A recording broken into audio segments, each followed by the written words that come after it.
Alô, bom dia, sou o Dr. Antônio Martins de Farias e aqui estou mais uma vez, primeiro para agradecer a Deus e a você, meu amigo, minha amiga, que tem dado seu like, seu dislike, tem feito seus comentários, muito obrigado mesmo.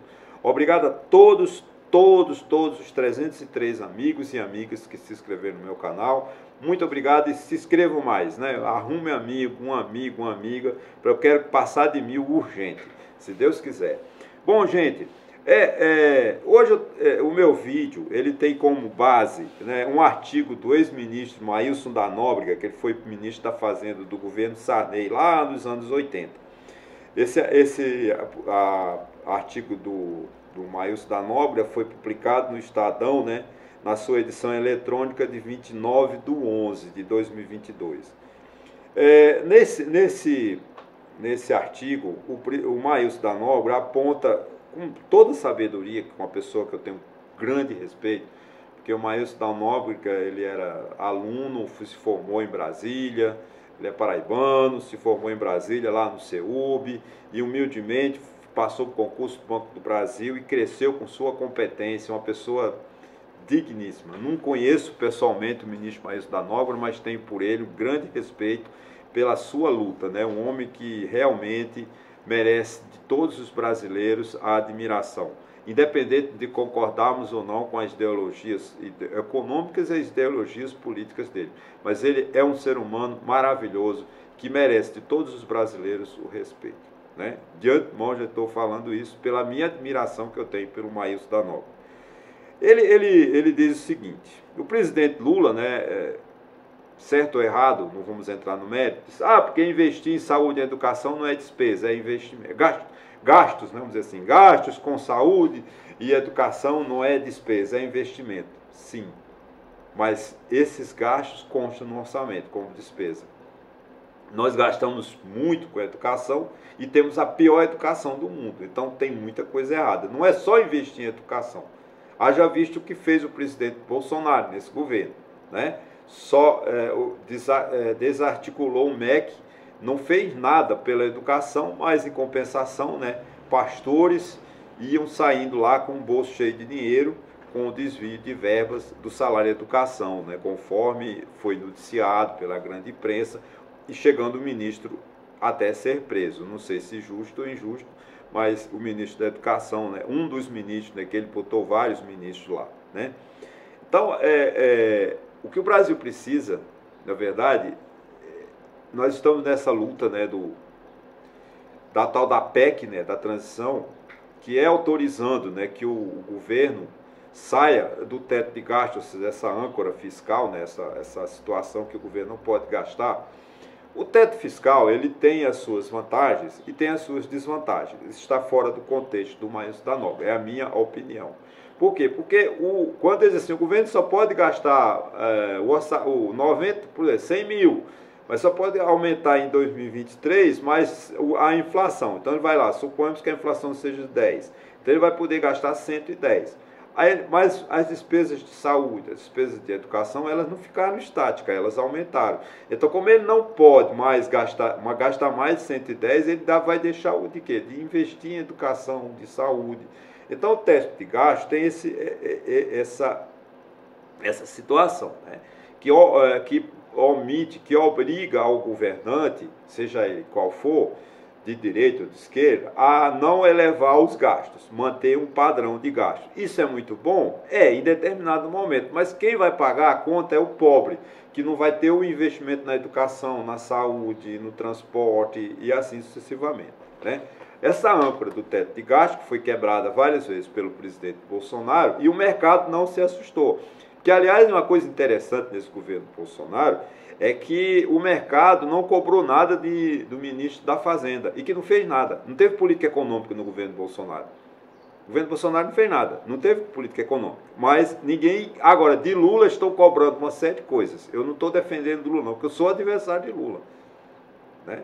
Eu votei em Lula, mas eu sou adversário de Lula. A partir de 1º de janeiro, vocês vão me ver aqui eu criticando quando o presidente Lula errar, né? Pois é, aí se esse teto de gasto, né, for quebrado, como estão prevendo, vai criar problemas sim, porque a dívida pública vai aumentar uma série de fatores que o mercado tem a sua razão. né?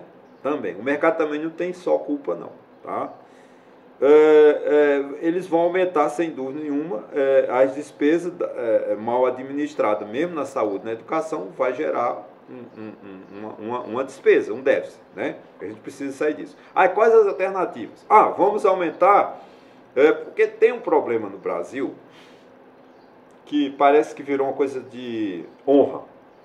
Ninguém aceita aumento de imposto, ninguém aceita a criação de novo imposto, ou novo tributo. Vamos lá falar da palavra mais genérica, tributo, né? Gente, nenhum país do mundo sai de crise como se encontra o Brasil sem aumento dos tributos. Essa é uma realidade. Isso não está fora do artigo de Maílson, mas ele, como economista, se ele ouvisse o meu vídeo, ele ia concordar comigo.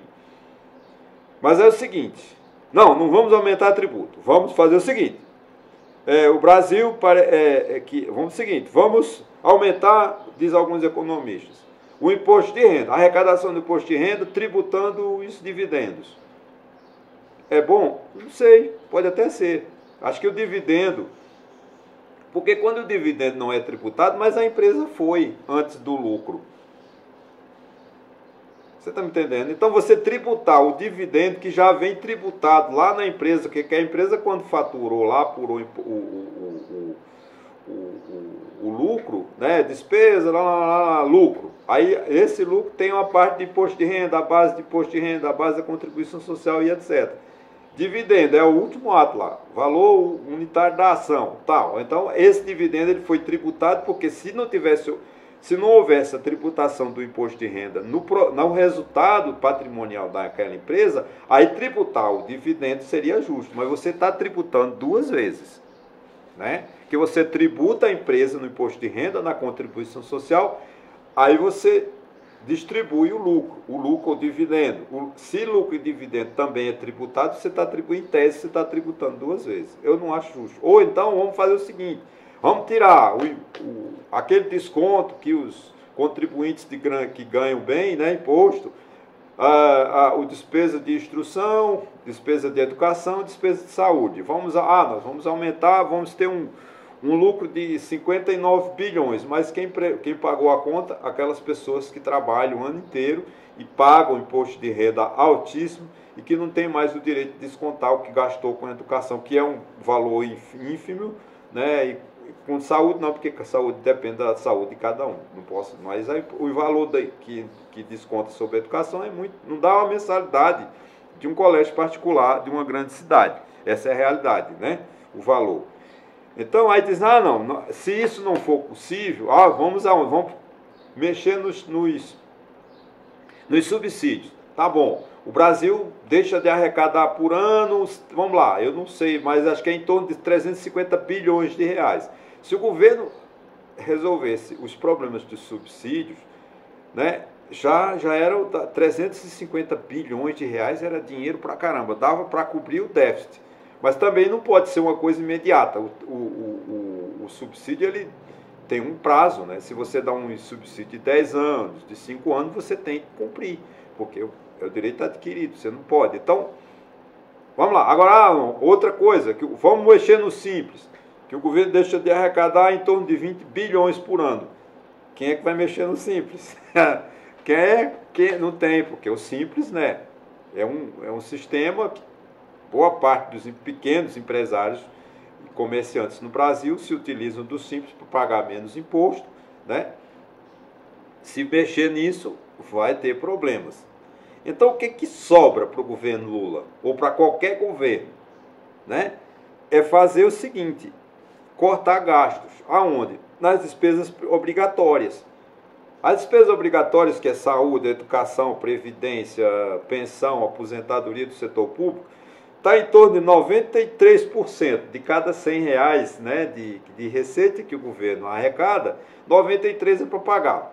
A aposentadoria, pensão do setor público, né, educação, saúde, são aquelas chamadas despesas obrigatórias. Sobra 7% para o governo investir. Sobra o quê? Aí o governo tem que o Brasil precisa de rodovia, o Brasil precisa de obra de infraestrutura contra as secas do Nordeste, o Brasil precisa de moradias adequadas nos grandes centros urbanos para acabar com as favelas, né? O Brasil precisa de reinvestimento social para resolver os problemas das cracolândias que tem em São Paulo, no Rio de Janeiro, que são problemas sociais gravíssimos, com 7% que sobra do orçamento, não vai fazer. Então, até quando, né, o povo brasileiro tem que ficar nessa conversa nós vamos investir. Gente, para investir a gente tem que saber aonde. O que é que tem que se fazer é cortar gasto. Como? Eu não sei, sinceramente não sei. Agora, você imaginar que você pega uma despesa, você ganha R$1.000, né? E 930 você já está comprometido com a despesa, ali sobra R$70. Para quê? R$70 não dá para nada. Então a mesma coisa hoje está acontecendo com o Brasil. O Brasil cresceu, o Estado cresceu, e é uma despesa monstruosa que não tem como cortar a despesa e não tem como investir. Sem aumentar tributo, não vai chegar a lugar nenhum. Vamos aguardar que o investidor estrangeiro... Qual é o investidor estrangeiro que vem para cá sabendo que você está com 93% de suas receitas comprometidas com despesas primárias, ou despesas obrigatórias, ou outro nome? Não vem, gente. Nós temos segurança jurídica. Talvez tenhamos. Será? Nós temos segurança jurídica? Quando nós temos lá, basta ver no COAF, né? Os defensores, quando nas reuniões estão lá, nas audiências, os defensores da União dizem, olha, se tirar esse imposto, a União quebra, porque vai perder 5 bilhões. Mas o imposto é inconstitucional. Mas eles não querem saber disso. Nós não temos uma segurança jurídica. Vai fazer aonde? O que é que isso vai implicar? Vai implicar que o próximo governo seja, graças a Deus, do ex-presidente Lula, que já governou por 16 anos, né? Podemos dizer assim, tem uma certa experiência, porque foi 8 anos dele, mais 4 de Dilma, 12, mais o Temer, que também faz parte do mesmo. Não adianta separar Temer do PT, que ele foi vice-presidente do PT durante 8 anos. Ele só governou 2 porque tiraram a presidente Dilma. Né? Ele precisa, né? Agora a gente precisa de falar de forma honesta para o povo brasileiro. Gente, o Brasil não tem mais condições de investimento. A capacidade de investimento do país ela está extinta, morta, acabada. A não ser que se a gente parta para uma grande reforma. Qual a reforma? Demitir funcionário público? Não, essa não é a melhor alternativa. Porque a reforma vai acontecer onde? Se fizer uma reforma para diminuir as despesas, né, as despesas obrigatórias, vamos demitir funcionário público. Não. Só demitir funcionário público não resolve.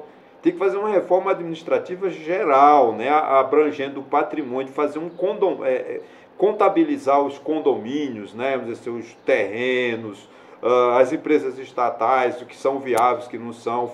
Fazer realmente uma administração. O Tribunal de Contas, né, o órgão responsável por isso, deve ter estudos sobre isso e mandar para o Congresso Nacional e a sociedade se reunir, conversar e chegar a uma conclusão de que realmente a gente precisa de cortar os gastos, né, para ter superávit, vamos dizer assim, ter sobra para se investir em políticas sociais mais adequadas, como acabar com as favelas, melhorar a segurança pública. Porque segurança pública não é só polícia na rua, né? Não é só exército na rua. Segurança pública é um processo que envolve uma série de fatores, desde da educação, do saneamento básico, da iluminação das cidades, das rodovias, da vigilância, que isso chama de segurança pública, né? Então a gente precisa acabar com as cracolândias, né, de São Paulo, do Rio de Janeiro, já falei disso aqui. A gente precisa disso. Agora, qual a previsibilidade? Eu fico na dúvida. Porque nós temos um governo que, querendo ou não é crítica. O governo, se o Lula for governar para Gleisi Hoffmann e para Luiz Mercadante, vai ser um desastre o governo dele. Ele tem que tirar do foco, o Lula tem que sair do foco de toda hora que ele aparecer, tirar uma foto com Gleisi Hoffmann e com a Luiz Mercadante. Porque eles são os donos do partido, os ideólogos do partido. Ele não está apresentando José Dirceu. Mas tenho certeza que José Dirceu nos bastidores está muito atuante. Ele tem que ser o presidente de todas as forças políticas do Brasil. Conversar, fazer um ministério, vamos dizer assim, um enxerto, né, de ideologias políticas, convocar pessoas para o ministério para que ele faça um governo para todos os brasileiros e não fique dentro apenas do PT. Porque se ele for governar com o PT, vai ser um desastre. Eu espero que Lula tenha a parcimônia, a capacidade intelectual que é muito boa dele. Lula é uma pessoa muito inteligente, que ele faça um governo aberto, um governo amplo. A chamada Frente Ampla Democrática, que essa é a frase do professor Marco Antônio Villa, né, de São Paulo. Ele diz assim: a Frente Ampla Democrática está fora de Lula e fora do PT. Realmente, o Brasil precisa de ser governado sem o PT e sem Lula. O Lula vai ser o presidente dos brasileiros. O Lula tem que ser o presidente da sociedade, chamar a sociedade para si e encontrar caminhos do ponto de vista econômico, do ponto de vista social, do ponto de vista político. Com a situação financeira que o país vive, com 93% de sua receita comprometida com despesas obrigatórias, nós não vamos chegar a lugar nenhum. Então é preciso que a sociedade discuta com o Congresso, com o Poder Legislativo, com o Poder Judiciário, com o Poder Executivo, alternativas de se fazer uma grande reforma, de fazer com que esse país cresça, com que esse país volte a ser de novo um país de todos os brasileiros. Ok, gente? Muito obrigado e até a próxima.